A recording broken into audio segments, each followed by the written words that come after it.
In last class, we had talked about the Western thinkers. Now, moving on to Indian sociologists. From 1914, sociology is introduced as a teaching subject in independent India, independent department of sociology in Bombay University. Okay, so from 1941 and 14 only, sociology as subject had come to India. Emerged in 1990 when Patrick Giddens, who is a human geographer and a town player, was appointed as its head. Okay, so the head was Mr. Patrick Giddens. Thereafter, teaching of sociology has started in the colleges and universities. The status of development sociology in India started with the name of Radha Kamal Mukherjee, D.N. Majumdar, B.K. Sarkar, D.P. Mukherjee, J.S. Gure, Airavati Karve, M.P. Kapadai, M.N. Srinivas, A.R. Desai, G.R. Madan, M.S. Rao, M.S. Govind, S.C. Dubey has contributed very much to the development of sociology. These are some of the Indian thinkers, Indian sociologists. G.S. Guru, M.N. Srinivas, Airavati Karve and A.R. Desai are the important people from Indian society who led towards sociology. So moving on to the first thinker, G.S. Gure, 1893 to 1984. Dr. Govinda Sadasiva Gure was born in Malwa, Ratnagiri of Maharashtra on 12 December 1893. He completed his college education in English medium at the University of Bombay, Mumbai. He was a brilliant student, had a gold medalist with an overseas scholarship. He traveled to England to study sociology. So he was a good student. In England, he studied under the Professor Hobhouse. Dr. Gure played a key role in the popularizing sociology in India. So he was one important person who played a key role to popularize as a sociology as a subject to Indian people. Therefore, he is called as the Indian father of Indian sociology. So, father of sociology is August Comte, but father of Indian sociology is Mr. Dr. G.S. Gure. The fame of functioning as the first head of the Department of Sociology goes to G.S. Gure. So, G.S. Gure was the first head of the Department of Sociology in India. He also recognized the leading expert in the field of sociology. So, he found out who are the people who gave importance for sociology as a subject.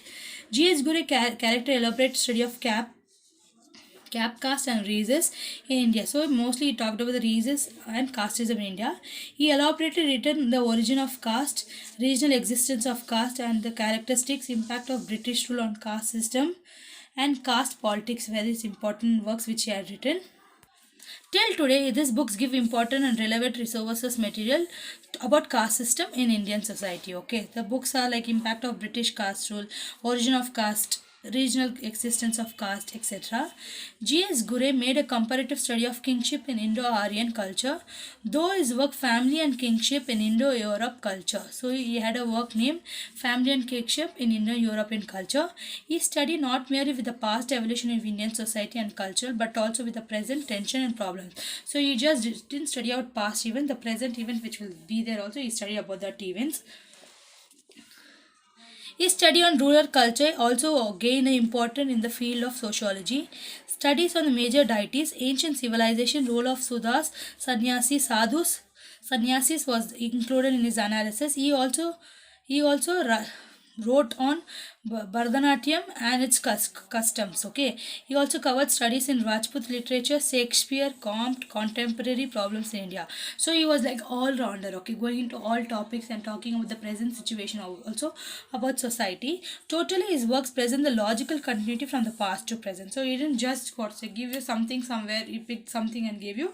He gave from the beginning to the past. So there was a good continuity in his work. The immediate future.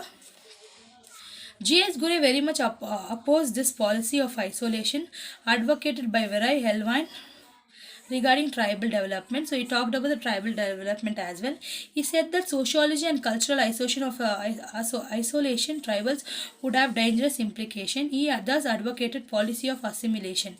So policy of assimilation was given by Gure, was later rejected by Pandit Jawaharlal Nehru in the favor of policy of integration. Okay, because policy of assimilation was there, then Jawaharlal Nehru had rejected it. Then Gure has written Caste and Race in India, Scheduled Tribes, Social Tension in India, Vedic India, Indian Customs, Indian Fedi, more than 30 other books. Okay, so we have written more than 30 books which include more of Indian society. It talks about Indian society. Dr. G.S. Ghurye was the source behind the formation of Indian Sociological Society. So, Indian Sociological Society was formed because of G.S. Ghurye. Another achievement is the foundation of publication of Sociological Bulletin. Both a bulletin like a newspaper, both are serving at present the cause of sociology in India. Okay, so even today we study G.S. Ghurye work. You have to study the deep sense of sociology in Indian society. Next, moving on to M.N. Srinivas, 1916 to 1999. Dr. M. N. Srinivas is a leading sociologist and social anthropologist. Dr. M. N. Srinivas got his PhD from the Mumbai University. He did his DPhil from Oxford University. Dr. M. N. Srinivas is a famous sociologist of Karnataka. So, M. N. Srinivas is from Karnataka, and his impact on Indian sociology is no way lesser. From 1955 to 1965, he held the post of Professor of Sociology at the School of Economics and University of Delhi. M. N. Srinivas wrote his famous book Religion and Society Among the Crooks of South India. So he wrote Religion and Society Among the Crooks of South India. This was a study of religious belief, cultural practices of crooks obtained through the scientific inquiry. Study established M. N. Srinivas as one of the leading sociologists across the world analyzed the process of social change in India. So he spoke about social change in India. He introduced the concept of Sanskritization, Westernization, and dominant caste. The concept of Sanskritization, Westernization, and dominant caste was been introduced by Dr. Srinivas. Dr. Srinivas pointed out the Westernization gave rise to the section of Indian people whom we call the new elite. Okay, so the new elite are the people of Western culture. These were the education influenced who played a very prominent role in the independent movement. He says that Sanskritization is the process by which the Hindu caste or the tribal changing their way of life. Okay, Sanskritization is where tribal people and Indian people changing their life in the direction of I caste. M. N. Srinivas introduced the concept of dominant caste, outlined the fact many castes in India gaining dominance. Okay, because many castes which are becoming dominant, because of that he had introduced the concept of dominant caste. Dr. M. N. Srinivas gained both national and international recognition. So he had gained both national and international recognition and accorded with several awards. At the end of his service, he was guided to the ISE, Indian Institution for Social and Economic Change Institution. So one of the famous sociologists. His important works are Indian Village, Caste in Modern India and Other Essays, Social Change, Modern India, Remembered Village, Caste in 21st Century, and A New Avatar. Next, moving on to Airavati Karve. Airavati Karve has been recognized as a renowned brilliant sociologist. As a student of Dr. G.S. Ghurye, Karve was the first woman sociologist of India. So, Airavati Karve was the first woman sociologist of India.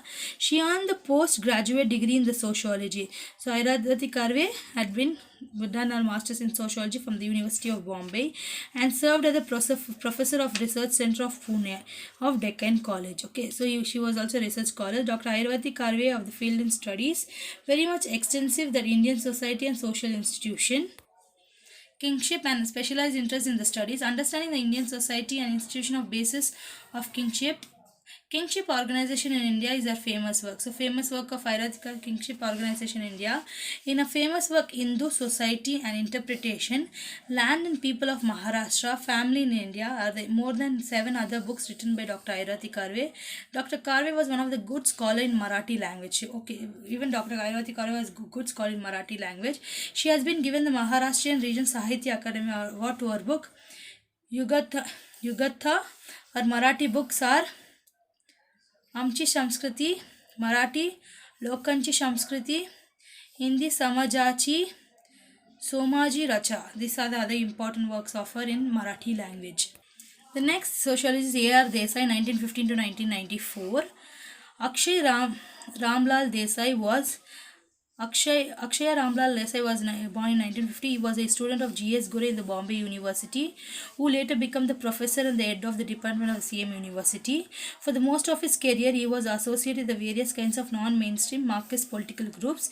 He practiced Marxist approach. Okay, so Marxist approach was been followed by Mr. A.R. Desai in sociological studies, and he has been considered as a Marxist sociologist. So A.R. Desai is considered as the Marxist sociologist. The social background in Indian nationalism is the best known work. So the best known work is The Social Background in Indian Nationalism. In this book, Desai offered Marxist analysis of Indian nationalism, which gave prominence to economic process and division. Desai also worked on peasant movement. Peasant are the people, working class people, and the rural sociology, modernization, urban issues, political social problems, and the human rights issues. So, you majorly talked about Marx. So when you say Marxism, it mostly talks about the working class people. Here, Desai also wrote welfare state. According to him, welfare state is a positive state. He says that welfare state is an interventionist state and actively uses in the considerable power of design and implement social policy and better societies. Here, Desai also says that the welfare state is a democratic state and it involves a mixed economy where both private capitalism enterprises, state or publicly owned enterprises coexist. Okay, so you have both private and public enterprises owned together. While writing on the Marxist theory of the state, he strongly argues that political liberties and rule of law must be upheld in the genuinely social statics. His books Rural Sociology in India become turning point and trendsetter in this rural sociological study, talking about villages. He received the many honors and he was elected as the president of Indian Sociological Society and remained the unusual figure of Indian sociology, the famous figure.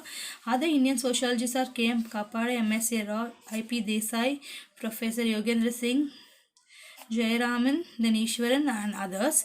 The next point is modern trends in sociology. We'll be looking into next class. Thank you, students.